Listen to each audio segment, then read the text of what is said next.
On this week's episode of the Crushing Debt Podcast, Lease or Buy. Welcome to the Crushing Debt Podcast with your host, Florida attorney Shawn Yesner, where our goal is to help you get rid of the financial bullies in your life. So welcome back to this week's episode of the Crushing Debt Podcast. My name is Shawn Yesner, owner and founder of Yesner Law, and welcome back live and in person, your financial coach, George Corbello. How you doing, George? Shawn, it is a pleasure, as always, to be here. I'm ready to learn something new today. Leasing or buying? Ooh, what? Leasing or buying. So this actually came out of a call that I got. Although, before we get too far into the details... True. Sorry. No, it's okay. Before we get too far into the details, got to get some admin stuff done at the beginning, got to get some admin stuff done at the end. So, yeah, we are going to talk about leasing or buying today, specifically in terms of a car, but I guess it could really apply to anything. Before we get there real quick, do want to say thank you to our first sponsor, Sam Cohen, owners of Attorneys First Insurance. They do errors and omissions insurance, E&O coverage, malpractice coverage, professional liability coverage, all the same thing, to attorneys and title companies all over the United States. So a great way to support us would be to support Sam. If you know an attorney or title company that maybe they've had an issue in their past, Sam can still quote them on affordable malpractice coverage. You can contact him, Sam at attorneysfirst.com, or the website, attorneysfirst.com. And also, George, you got to remind me, I may or may not have a surprise for you at the end of the episode today. Oh, no. Okay. We'll see. We'll see. Let's see how good I do on the episode. Let's see how good you do. But lease versus buy. So this came out of a conversation that we were having about my car. So my car is a leased vehicle, and I've been leasing forever. With this last car, I wanted to buy it, but looking at the numbers in the dealership made it just more affordable to continue on with another lease. Every 3 to 4 years, I get a new car. And so it just made sense with the money I would need to pay to get out of my old lease, with the money I'd need to pay to get down into a new lease, with the type of car that you get for the money. For me, leasing was what fit my budget. But, contrast that, my wife's car we bought. So we bought my wife's car, we paid it off all the way to the end. So what do you think, leasing versus buying? And then we can wrap up the episode. in 5 minutes. So leasing a car, you just mentioned some of the benefits itself. So you pay for something, you're getting a new car. Everyone loves the new car smell. As much as you'd like to think your Febreze will give you that new car smell, it never compares to the new car smell. So you're driving a new car during what they call the trouble-free years, right? Usually when you get a car, it's only oil changes and maybe tires after the first 3 years. You're driving a car that's in great shape, does what it needs to do, gets you around. So I love the fact that, my sister's another one. She's every few years get into a new lease. She's driving the latest car. She drives a lot of hours, between softball. So I get that. Driving to mom's, I get all that. But once again, the thing with leasing for me is there's mileage restrictions. So depending on how many miles you're driving, you can't drive all over the country in regards to that. So was it between 10 and 15,000, and depending on how many miles per year, there's a cost associated with that. Yeah, the more miles you want to drive or need to drive in a given year. And actually, they don't do it by year. So the way they do it is they say this lease is 12,000 miles a year, which is 36,000 miles over a 3-year lease. If you drove 20,000 miles in year 1, you could only do 16,000 miles in years 2 and 3. They don't necessarily care you did 20,000 miles in year 1. They say it's 36,000 miles total. How much did you drive over the 3 years? And what's interesting about that is the last car I bought or leased just before COVID. And I saw that I was going to go over the miles on the leasing because I was driving to hearings and I was driving here and driving there. And now with the kids getting older, driving to soccer games, driving to Cub Scout thing, driving to this, driving to that. But then COVID hit and everybody stopped driving. There you go. So I was way under the allowed miles when I turned in this car to get the one that I have now. And then in negotiating the lease on the new car, thought to myself, well, it's rare that I'm not driving to court as much. I'm doing more hearings by telephone. I'm not driving to and from the office as much because I'm working remotely more often. So I was actually able to take the risk and say, well, instead of a 15,000 mile a Right. year lease, give me a 12,000 mile a year lease. And as I get into years 2 and 3, let me see where I am. So yeah, miles is one of the cons It could be. of taking a lease. You just got to be aware of where you are in terms of your miles. I agree with you there. I mean, obviously, the big thing for me is maintenance. When you have an older car, maintaining it is important. So that's not just oil changes. You have, timing belts and all the fluids and everything that's associated with that. Although I've seen even with newer cars, people think like it's a new car, no big deal, and they don't forego on the oil change. Like, guys, change your oil every 3,000 to 4,000 depending on what type of oil. It's important to keep that and maintain it. The current car that I have, it's every 6 months. I need to get my oil changed. They're every getting 6 better months. They're depending getting on better at it. synthetic, what you use from an oil standpoint, but definitely I think the other thing that gets you into those is checking some of the other things that could be looked at as part of that. Hey, maintenance is sometimes with a lease is included. Yeah, mine is. So I that's included awesome it in my too. monthly payment. So my car's actually in the shop right now, and as we record this anyway, hopefully by the time it comes Hopefully out, it's not there. Right, exactly. I have my Still- car back when this episode comes out. But yeah, I'm getting an oil change. There's a recall that they're fixing. Right. And then I forget the part. I'm not really a car person, but the door lock on the back passenger door, when I click the lock or unlock button on the key fob, when I click the lock or unlock button on the door itself, that back lock doesn't work. Oh, the which- mechanism's not engaging? Yeah, Gotcha. apparently it's an easy fix, but that is covered under the warranty because Right. the car's less than 3 years old. The recall is covered under the recall, and the oil change is part of my monthly payment. Pays, Takes amortizes care. the oil change over the life of the car lease. We're obviously saying a lot of nice things about the lease itself. When you're buying the car, you own the car. So the big thing there is ownership of the car between buying it and leasing it. So that's one thing.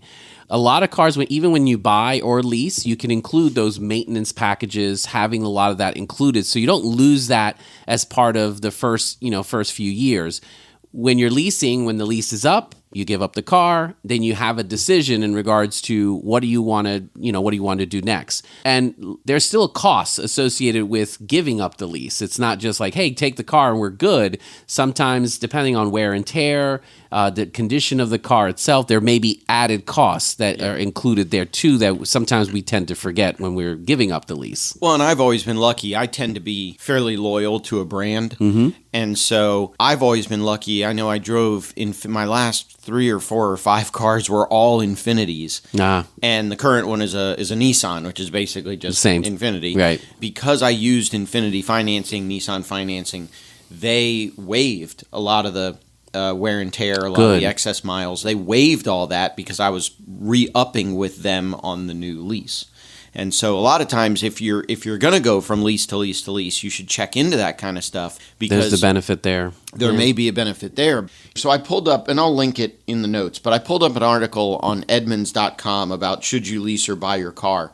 And they've got all kinds of pros and cons in here. Some of the pros to buying a car, you can modify your car however you want. True. Okay. So with a lease, you may be limited in, can I tint the windows? Right. Can I add this aftermarket? For me, it was, putting the FSU stickers on the back windshield. Okay. And, I can't, if I did it on a leased car, I could easily scrape them off, but then I lose them. Right. If I own the car, they're on there for however long I own the car. So you can modify your car however you want. You'll save money over the long term if you buy a car. We bought my wife's car. I leased my car, but once my wife's car was paid off, the only thing we had to pay for was maintenance. We weren't paying that $300, whatever it was, every month. Well, registration and maintenance. That's all all you have. Registration and maintenance. You can drive as much as you want. There's no excess mileage penalty. You have more flexibility. You can sell the car whenever you want. You Correct. can use the car as you a own trade-in. It. Yep, exactly. So, the biggest disadvantage, I think, to buying a car is that I think the old adage is still true. The instant you drive it off the lot, it's worth less. Correct. Now, the one thing I've seen coming out of COVID as well is, for some reason, a lot of the used car value has held up, and a lot of it has to come back to, we didn't drive them as much, so the wear and tear. So the value itself did hold probably the last 2 years, 3 years, if that's the case. So now the question comes back to, okay, maybe that kind of is a good benefit at this point where used cars are still having and holding their value. But for how long are we looking at? Is that going to be something of a trend that comes in the next 5 years? That's something to consider when we talk about buying the car itself. But the one thing that worries me is the costs, man. Like the monthly payment when it comes to, because again, leasing or buying is one thing, but none of us really go, well, I'll buy the Toyota Camry or something like that, where it's like, no, I want the Tesla. Right. So now for me, it's buying and leasing starts coming back to how much are you paying a month for these cars? Well, and I think that's the ultimate analysis is how much are you paying a month. I mean, part of the reason that you can get more car at a lower lease payment than you can if you buy is because when you lease, you're not paying the full value of the car. Right. You're paying down to the residual value of the car. So, for example, if you bought a $40,000 car, you would have to pay $40,000 Right. or you'd have to give them $40,000 cash or whatever. If you're leasing a car, you're only really paying for the years and the miles that you're using. So the lease company will say, well, you're leasing a $40,000 car, but when you turn it in, that car should be worth $18,000. Right. So you're getting a $40,000 car for only $22,000. Right. You're only using $22,000 worth of the value of the car. So what could you buy for $22,000 versus you can get more car for $22,000 if you just lease it. Right. And so that's what they're doing there. Well, and that depends too on the length of the lease as well. So the length of, like, you buying a loan, a car loan or something like that. How many years is the loan? The lease also. So if you're doing only a year lease, 2-year lease, I've seen as many as 4-year leases at this point, depending on where you you see 4-year leases roll out. So yeah, I mean, I get it. The more of a lease that you have, the more car you can get, and probably a lower payment compared to a loan that you take from the bank or a conventional loan for car loan itself, where you're saying maybe 5-year. I've seen, again, 5-year, but I've seen 7-year lease or bank loans for cars. And it's like, wait a second. Now, if you get beyond 3 years is one thing, but if you start getting beyond 5 on a used car or even they're all used. New car. Once you get to 5 years, some of the manufacturer warranties they start to go expiring. away. Exactly. And so if you've got a 7-year loan, in years 5, 6, and 7, you may find yourself paying your monthly payments, but also paying additional repair bills. Your yearly. Now right. it's out of warranty. Correct. So you're having to pay for that kind of stuff as well. I typically wouldn't lease or buy beyond whatever the term of the warranty is for the car. Correct. But we're in that stage of like people wanting to get the car they want, right?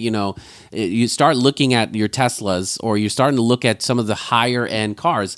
I would say, what's the car that everybody should be driving, right? The Hondas, the Toyotas, the Mazdas. They have the engines that last forever, and yet people are like, no, I got to get a new car every 3 years, and you have these cars that can last you. And for me, I think the biggest maintenance is if your engine can last you 10, 50, that's what they're made to. It's really the maintenance around the car, the belts, the tires, the oil changes. Staying on top of those will allow your car to last longer. Yeah, and I know there's an issue there, something you brought up. There was a time in my life, and I've kind of flip-flopped both ways as I've gotten older. What kind of car do I drive? Right. I need to drive a status symbol car. I remember when I was... Well, you're a lawyer. You got it. Come on, dude. Good Lord. When I was in high school, I remember one of my goals when I was in high school was I was going to own 6 Porsches. Okay. Each one a different color, because I would have a different color for every work day of the week, and then I'd have a color for the weekend. So that was my goal when I was in high school, was Porsches. Then, I get out and I go to college and I become the starving college student. One of my favorite cars was actually a little GMC Sonoma pickup truck. Nice. And it was the one with the third door that would open and you'd squeeze in the back in that little seat. But I love that little pickup truck. I will say I was never as popular as when I owned a pickup truck. But I leased that pickup truck. Then I remember one of my other favorite cars was actually one that I bought right when I met my wife. That's when I want the sports car. So right, I bought a 2-door Nissan Altima Sport. The sleek look. Beautiful and car. It was black and it was all that stuff. Actually, funny story, I'll tell that. It's okay because my wife doesn't listen to the show. So it was one of the first cars that I had ever owned where you have the key in your pocket. Yeah. and you push the button to unlock the door. You push the button to turn it on. You don't even need to take the keys out of your pocket. It was the first car that I had ever owned that was like that. Okay. And so I remember it was my birthday. I picked it up on my birthday, and I was dating my wife at the time. So I go to pick her up, and I get there, and I said, "I'm sorry, I'm late." She went, "Oh, it's okay." And I said, "Well, they had to code the car. It was a used car. They had to code the car to my DNA." Okay. And she looks at me funny. And I went, "Well, look." And I hit the button, beep, and I unlocked the door. And I closed the door, beep, hit the button, locked the doors. And then I said, "You try." And I took like 10 steps back. So the key was out of range of the car. She couldn't open it. She couldn't open the car door. So I walked back up, beep, unlocked the door, get in. And then I put my hand up to the button, start the car. She stops for a second. She looks at me and she goes, "What if you get drunk?" And I went, "Well, then you would just put me in the passenger seat. You take my finger, you put it up to the button to start the car because everything's coded to my DNA." Right. She believed that for the first 6 months I owned that car. That she couldn't drive it without me because she needed my fingerprints and my DNA to get in the car. That's one way, guys. There's your scheme to hey, no, honey, I got to drive. This is how I'm going to drive. This is the same woman I convinced that when you replace the roof, the crane comes and literally pops the roof off the old roof and cranes the new one. Have I mentioned that I love my wife? She loves you. Trust me. That's for sure. But one of the other things with that car, with that little Altima that I had bought, and I traded in the Altima to get the Infinity when we found out my wife was pregnant with our first son, because you can't do a car seat in the back seat of an Nope. You could probably make babies in the back seat of an Altima, which definitely we didn't, but you could. No. So one of the interesting things about that car, getting this episode back on track here, I bought that car through one of the used car dealerships, one of the CarMax or something like that. Yeah. And they gave me a loan, but it was at some 11, 12, whatever it was, some crazy interest rate. But I remember them saying, you have whatever it was that they gave me. I don't know that there's a state law behind it. It was just whatever they gave me, 3 days, 5 days, 10 days, whatever, to pay off, terminate this agreement and pay it off. Well, I ended up going to a credit union because the credit union had better rates and the car had equity in it. So I ended up replacing that, whatever it was, 11, 12% loan through CarMax with like a 6 or 7% loan through the credit union, paid off the CarMax loan, had the credit union loan, and which that's is how I paid on the car. Makes sense. So you can always, if you're trying to think, I need to get into a car, new or used, you don't necessarily have to take the financing that the dealership from the car offers dealership. you. And to be honest with you, I think the great advice there is don't. Don't go, because sometimes you go in there and you get the car fever, right? You go in there and I got to get the new car, and they're going to tell you, oh, this is great, you can afford this, you can do that. I think if you do your homework prior, go to your banks, go to your credit unions, you'll be surprised. You probably can find a much better rate than what they would offer you in there. And of course, you go in there with cash, meaning like, hey, I want to spend $10,000, $15,000, $20,000 on a particular vehicle. You can get that car itself for that cost, and please include in your loan, there's registration, tax tag, and taxes, things like that. A lot of people think like, oh, I got a loan for $20,000, I can get a $20,000 car. It's like, no, you probably can get maybe 16. It's the same with a house. I got a 400. I'm pre-approved for 400,000. That doesn't mean you can buy should buy a $400,000 house. That's another episode, but yes, it's something to think about. Those are little things that you can do to try to control the cost, the interest rates. What you're going into, what you're signing. I would definitely stay away lease-wise. The longer the lease, or even the longer the loan, be careful with those types of, leases itself. Because you're right, maybe the cost analysis, the cost savings that you may have in either one of those situations start to dwindle because the car itself is aging at that point. Well, and again, one of the Edmunds article, one of the cons to leasing is you could find it costly to terminate the lease early if your driving needs change. I mean, luckily, that little Nissan Altima that I bought when we got pregnant with our first son, I owned it. So all I had to do was take it to the dealership, trade in, cash in the equity. The dealership paid off the loan. I used that to transition into a leased car. But if I had been in a lease, I would have had a problem. You'd have to the lease early. Terminate, which has costs. There's fees. There's things that they've been force my wife to drive everywhere whenever we took the baby somewhere. Here you drive. Sorry, honey, I can't. Car's too small. And it's not coded to your DNA. Is that good? Oh my goodness. Let me tell you this. The average cost for new monthly payments. So again, the cost of like cars, I feel like there's $30,000 to $50,000 for. There's no $18,000 new cars anymore. I haven't seen that. So I think right now, a good new car, between 30 and 50. Used, you can still find between 10 and 30, depending on how many years. Again, getting out of a lease, you're probably seeing those cars, right? The average monthly that I'm seeing right now has skyrocketed. You're talking new cars at $700 a month, and you have used cars, again, 2-3 years old, at $400 to $500 a month. What do you think of that? Because that, for me, that makes me a little nervous in regards to half of a mortgage payment or half of rent going into a vehicle that you're not in that car a lot. So on the one hand, I think those payments are way too much. On the other hand, if you can afford that kind of a payment. Correct. So if you make $1 million a year and you want to pay $700 a month for your car, knock yourself out. But if you make $40,000 a year, no way you should be buying new cars and paying $700, $800, $900, $1,000. I'll never forget one of my first foreclosure cases that I handled as the bank's attorney.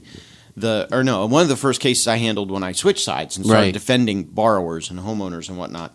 This lady had to keep her brand new Escalade, and she was in foreclosure. And I'm like, I get it. Had to. But you're in foreclosure. Right. Why are you paying for an Escalade when you're in foreclosure? And it wasn't even the Escalade that she was worried about. She paid I think $10,000 for the rims on the car. Oh my goodness. And she wanted to keep the rims. I'm like, then take them off the tires. Take the rims. And turn in the car. What do you...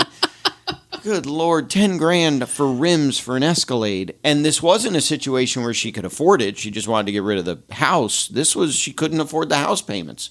Wow. If you can't afford your house payments, what are you doing in an Escalade with $10,000 rims? So that's status, right? We need to show off to people that, what's the saying? You show off to people that you don't like. Right. And that they don't care about the things that you're doing or what you're buying, but we feel like we're doing it for other people or for other status. And we gotta again stop that kind of stuff. I get it. Buy something that you want, that's gonna do the job, that's good for you, that you can afford. Because I'm seeing that now. The big status thing is the Tesla. You need the Tesla. Oh, the environmental. I get all the benefits that you get out of it. Great, no problem. Those cars are still between $50,000 and $100,000. Again, the nice ones that are on the road are closer to six figures. Yeah. You're talking payments between $900 and $1,300 a month for a car. These cars are nice. If you can afford that type of, that means you're making $200,000, $300,000, $400,000 a year. Or make sure you get a Tesla big enough that you can live in it. Yeah. No joke. It is rent. For me, I've seen people who are not making 6 figure, right, making $60,000 a year, and they're like, I need to get a Tesla. And I'm like, guys, why? And again, a lot of it's a nice car. It's a nice car. And so I was thinking, when I buy a car or lease a car, whatever, when I go to choose my next car, there is some portion of it that I sit in the car and I get, and it just feels right. Yep. To be in that car. Now, I also take it for a test drive, and what's the MSRP, and Right. what can I negotiate, and I go through all that stuff. But a big function of it is, what does it feel like to sit in the car? What I love about the car that right now I lease a Nissan Rogue. Yep. What I love about it, especially now that the boys are getting older and we're doing more and more stuff with them.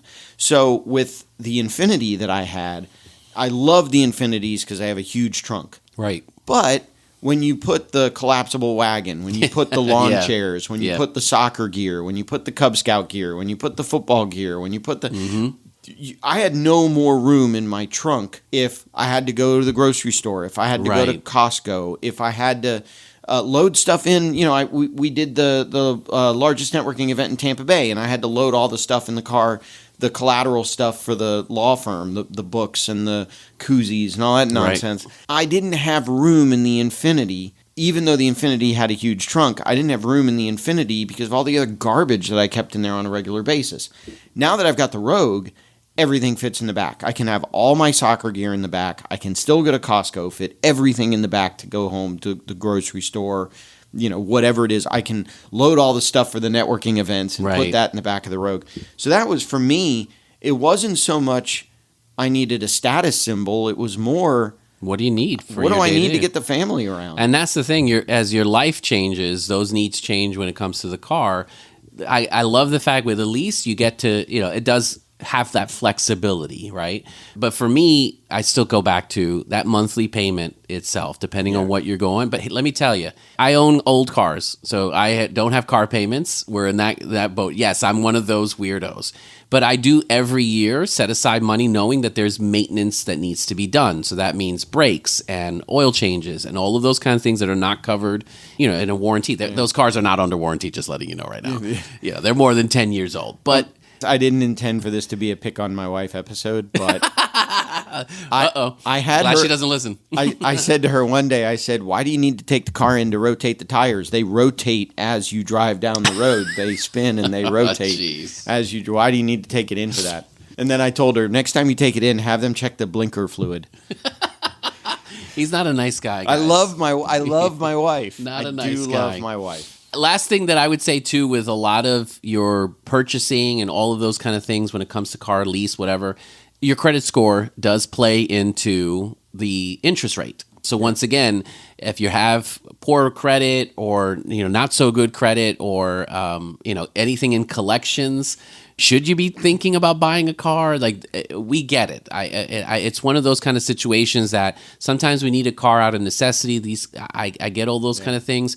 But once again, what's the purpose of the Crushing Debt podcast? Have that foundation, right? Yeah, and I agree. Although something interesting about credit, my understanding is that the credit score differs, or the use of the credit score differs, depending on what you want to buy. So, for example, if you've had an unpaid credit card, that may not ding your credit as much if you're buying or leasing a car.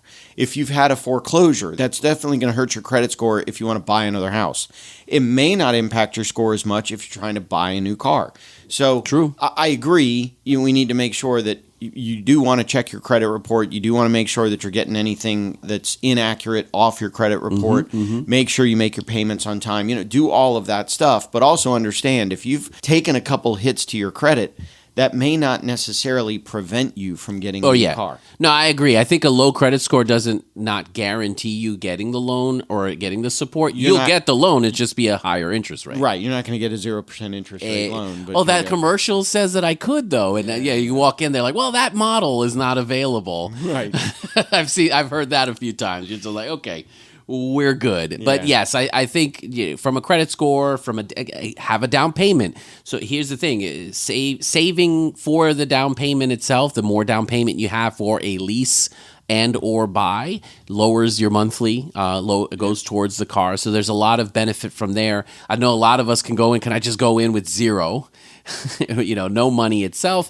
Yeah, you could in some instances, but once again, higher interest rates could be higher, monthly payments. There's little things like that come with that. So, well, and at the same time, I wouldn't go to the opposite extreme. So if you've saved up 20 grand, you may not need to put down 20 grand. Correct. You could get a $40,000 car, put down 10 grand and finance 30 grand, and now you got 10 grand left over for whatever else you want to spend emergency funds, funds, repairs, maintenance, correct, all that kind of stuff. There you go. I like it. One thing that I'll mention real quick here, just to put another legal spin on it, and I think I talked about this maybe summertime last year. So in Florida, if you own a car, you get a $1,000 exemption towards that car. So for example, if I own a car that happens to be worth 10 grand, I can exempt or protect only $1,000 of that value. So a creditor, theoretically, if I own that car free and clear and it was worth 10 grand, theoretically, a creditor could repo the car, pay me my $1,000 exemption, and you're good. Liquidate the car and use that to satisfy their own debt. Oof. There was some talk about last year. There was some talk in the legislative session about raising that exemption from $1,000 to $5,000. Now, the governor vetoed it, and the reason the governor vetoed it is because it would have only applied in bankruptcy court. And the governor said, no, send me a version of this law that will apply to Florida residents, whether they're in bankruptcy or not. In other words, the governor said, I don't want the $5,000 exemption just to apply in bankruptcy court. I want it to apply across the board. Okay. So hopefully, and we'll keep you posted as the show goes on if I hear any news of it, hopefully when this legislative session comes around again, the legislature will rewrite that law to apply to everywhere, and then presumably the governor will sign it, and then our exemption goes up to $5,000. Florida has the best homestead exemption in the country, I believe, and the worst personal property exemptions in the country, I think. All right. So Something to work on. that's the trade-off. You can buy $1 million mansion and keep it from your creditors, but then you're going to have to give them some of your stuff in exchange. That's okay. Well, maybe I guess that's maybe not a bad thing in those severe situations. Yeah, Florida, the legislature has its reasons. If you disagree, I'm sorry. That's something you can contact your legislator Right, about. exactly. But that's the way it works. So as we get to the end here, anything else we need to do? No, man. I think just pay yourself, people. Yeah. So here's the thing. I told George that I might have a surprise for him. Oh, here we go. Let me see if I can find this here because I got to look it up on my emails. But while I do that, I will say that I want to talk about our second sponsor. His name is Mark Purvis. He's our editor. You've heard us talk about Mark a lot. He has a website called legacyspotlight.com. What he does at that website is he'll come out, he'll turn on the cameras, he'll video you, and he'll have you tell stories about your family. Or maybe he captures older generations telling some of their stories that you can then pass on to your kids, your grandkids, your great-grandkids, a way to basically preserve your legacy. So it's legacyspotlight.com. Mark is a fantastic editor. Some of you that subscribe consistently may notice that last week's episode came out a little bit late. That was my fault. A little bit of a technical glitch, but it was something that I emailed Mark, and within an hour he had it fixed, and I was able to upload the show. Yeah, so thank you, Mark. Again, want to mention all of the other things, the TikToks, the YouTubes, again, the Patreon page, the Crushing Debt Patreon page, which again is just a way for us to help the show do more and return more for all of you. So go to Patreon. There's all kinds of stuff that you have there in Patreon. Other than that, what am I missing, George? I think other than the surprise, I guess, but Other than the surprise. So here's the surprise, and I'm trying to find it. Oh, here we go. Maybe we'll do it in the after show then. Well, yeah, let us do it in the after show. So we'll do it in the after show. You guys can figure it out there. And if you want to, that's where we have the Patreon pages. If Correct. you want, you can go, all the after shows, after pods, I guess as we've been calling them, are there on Patreon. I will stop rambling. One thing at a time, buddy. One thing at a time. And I will say, we hope that this episode especially plays into, we want you to have more money at the end of the month rather than month at the end of the money. And we will talk to you in next week's episode of the Crushing Debt Podcast. If you have questions that you think would make a great topic for a future episode, please email Shawn or connect with us on social media. Shawn Yesner and Yesner Law, PL, are Florida licensed attorneys. The information contained in this week's episode is not a substitute for legal advice. Your situation may differ, especially if you are located somewhere other than the state of Florida. If you have questions, please contact our office or contact a local attorney. Thank you for listening to this week's episode of the Crushing Debt Podcast.